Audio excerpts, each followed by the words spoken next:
now, dear listeners, we've come to the part you've undoubtedly all been waiting for. The death, the devastation, the desolation, and the drama. In April 1791, after 2 years of nothing, everything starts happening at once. First, the Comte de Mirabeau dies in his sleep. I already told you that, but now you've heard it again. His death opened an enormous void in the moderate center of the National Assembly, which began drifting into the clutches of the most radical faction of the most radical club in town. Then, not long afterwards, the king and the royal family absconded in the middle of the night, fleeing the country disguised, curiously enough, as peasants. They intended to rendezvous with the king's brother and other emigres in neighboring Austria, but were caught near the border and returned in shame and shackles to Paris. The Jacobins, really feeling their oats now, demanded the king be deposed and the monarchy abolished. A huge crowd swarmed the Champ de Mars to sign the petition, where a gang of obstreperous yokels commenced hurling stones at National Guard soldiers attempting to keep the peace. The soldiers returned fire, and when the smoke cleared, somewhere between 20 and 50 people lay dead. Lafayette, on thin ice already for his support of the king, saw his reputation plummet. The goons even had the temerity to break into his home and threaten his wife and children. Those vile devils! See how quickly they turn on their heroes. Mark that well, all who seek the approval of the mob. By 1792, with Mirabeau and Lafayette out of the picture, that left Talleyrand as the sole remaining moderate of the original revolutionaries. But the great statesman was off in Great Britain doing statecraft-type things, and whatever the hell it is British people do in their free time.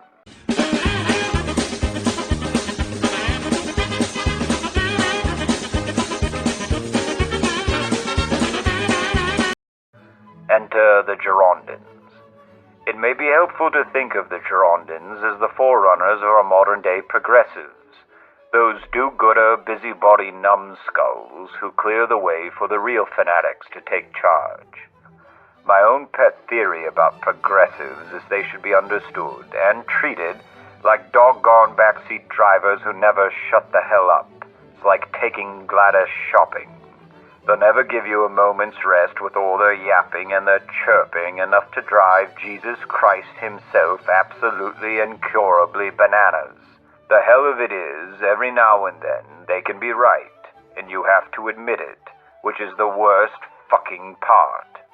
But where they're really dunderheaded is in assuming they can step behind the wheel of a car they know nothing about and couldn't dream of repairing if or when they run it off a goddamn cliff. And we decided to come together in sweeping legislation. Our movement continues and is getting stronger every day. We have confused the idea that to achieve safety, you put more cops on the street.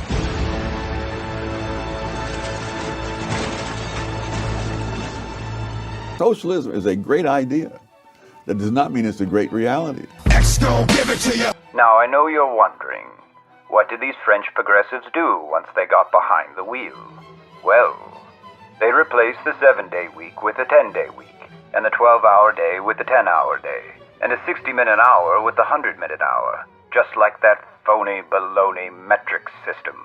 Earth has fallen under the yoke of tyranny, the metric system. And if that wasn't confusing enough, they renamed all the months and all the days and took to calling the year 1792 Year 1, blissfully oblivious to the fact that none of this bullshit was ever going to catch on. It gets worse. What began as reasonable criticism of the Catholic Church led to outright abolition of the Church, dismantling, if you will, which led in turn to the founding of a new church, which they named, I'm not kidding you, the Cult of Reason. Then they went on to assure a skeptical French public that this cult was perfectly normal, didn't you know, and not at all a really real actual cult. Not the kind of cult that conducted lurid rituals with scantily clad women, which had temples and altars and burnt sacrifices, all of which the Cult of Reason undeniably did. On 20 Brumaire, year 2, or November 10th, 1793, for non-insane people, these wacky cultists descended upon the legendary Cathedral of Notre Dame, where they, quite literally, dismantled the altar, replaced the statues of the saints with half-naked girls, lit a huge bonfire in the center, and danced around it like naked savages. Because, of course, reason. We've got to follow the science. All this got too crazy even for Robespierre, who eventually put the kibosh on the Cult of Reason, and since he was such an eminently reasonable man himself, he replaced it with a cult of his own, the cult of the Supreme Being, which was only slightly less ludicrous.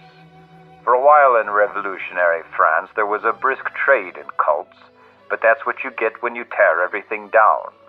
Thank God Napoleon finally put an end to all this balderdash when he seized power. Dictators.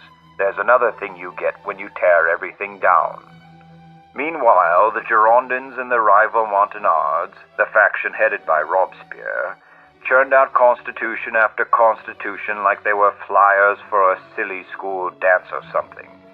Oh, and did I forget to mention, in the middle of all this, France was invaded by both Austria and Prussia, suffering a series of humiliating defeats as her thoroughly demoralized army crumbled and retreated back to Paris.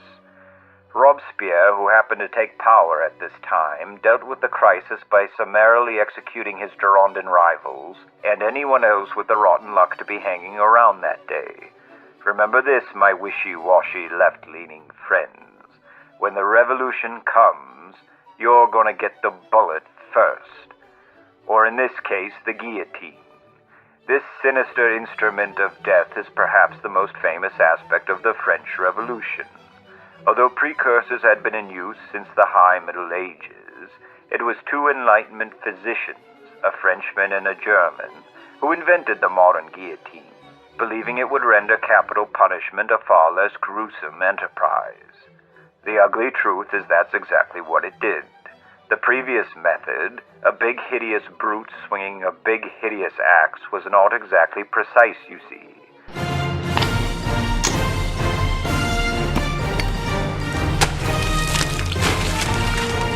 Anyway, by some minor miracle, the French army pulled itself together and won a stunning victory at Valmy, September 1792.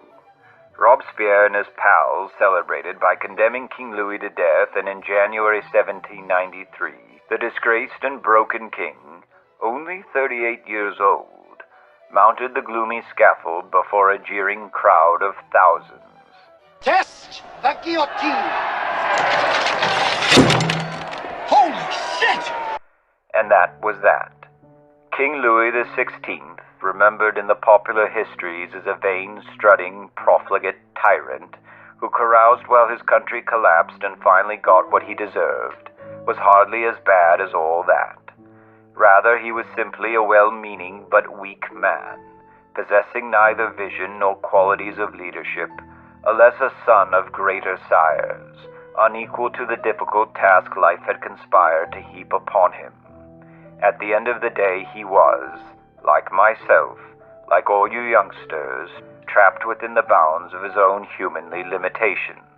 I will not waste tears on the death of any monarch, but I have been known, from time to time, to shed tears for a man handed the short end of the stick by the universe, a universe that increasingly seems all too random and chaotic, or else guided by some divine being of assuredly malevolent intent. On some days, it's hard to judge. Anyway, the execution of King Louis sent shockwaves throughout Europe. No sitting king had been overthrown and beheaded by his own people in hundreds and hundreds of years. Fearful of the spreading revolutionary fervor, Austria and Prussia resumed their war on France, soon to be joined by Great Britain. All the while, Robespierre and his delightful friends, George Danton and Jean-Paul Marat, went about happily issuing manifestos and establishing cults and beheading people and generally living the dream. To meet the crisis of war, the National Assembly, now the National Constituent Assembly, for whatever that's worth, issued the first mass conscription in modern history. The French ranks swelled with men pressed into service, fielding armies larger than Europe had seen since last Attila the Hun and his fearsome horsemen rampaged across northern Italy. This was not exactly a popular move. Uprisings broke out across France, prompting Robespierre to form the Committee of Public Safety, a grotesque misnomer if ever there was one. The Committee of Public Safety set up shop in April 1793. Right away they got to work engaging in a dressed-up version of a medieval witch hunt for anyone not exhibiting sufficient revolutionary zeal, the exact criteria of which shifted day to day, and really, who gave a shit at that point anyway? France had now managed to wholly and utterly fuck herself sideways, with further invasion imminent and rebellious provinces threatening to break away. The Committee of Public Safety suspended all laws and all elections, and furthermore claimed for itself the sweeping unchecked power of life and death over every French citizen. Not even the French kings at their height had anything like this absolute and arbitrary power. By now, so much had been dismantled: the law, the courts, the local governments. Who in France could possibly stand in their way? Heed this lesson well, you youngsters, or we might just find ourselves in our own reign of terror. Well, that's what they called it anyway. I mean, they actually phoned in their PR people and workshopped different names for this one.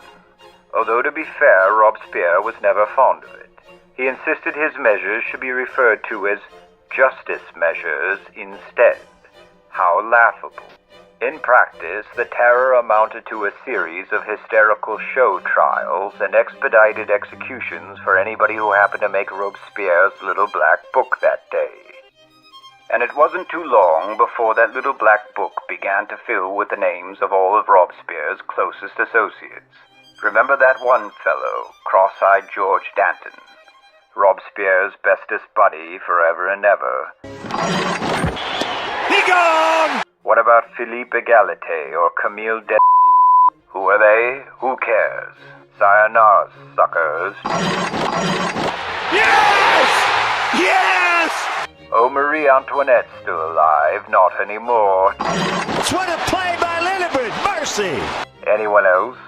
Anybody at all? What about you, Jean-Paul Marat? Oh, wait. Some broad murdered you in your bathtub, didn't she? Didn't see that one coming. Get over here, Charlotte Corday. Adieu, mon cher. Hey, anyone seen Talleyrand lately? Safe! Anyone else want to be a hero? No? Too stinking bad.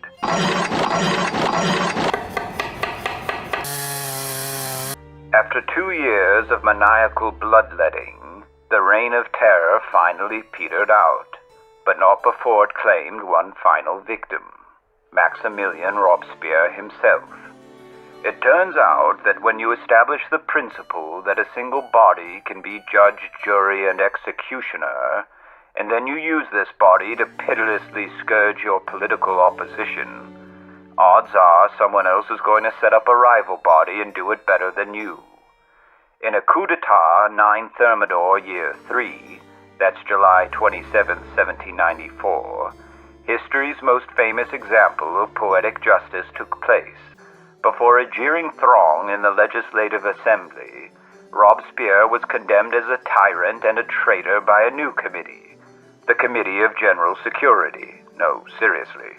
And swiftly condemned to death along with the other bigwigs of the now defunct Committee of Public Safety. Au revoir, assholes. So long.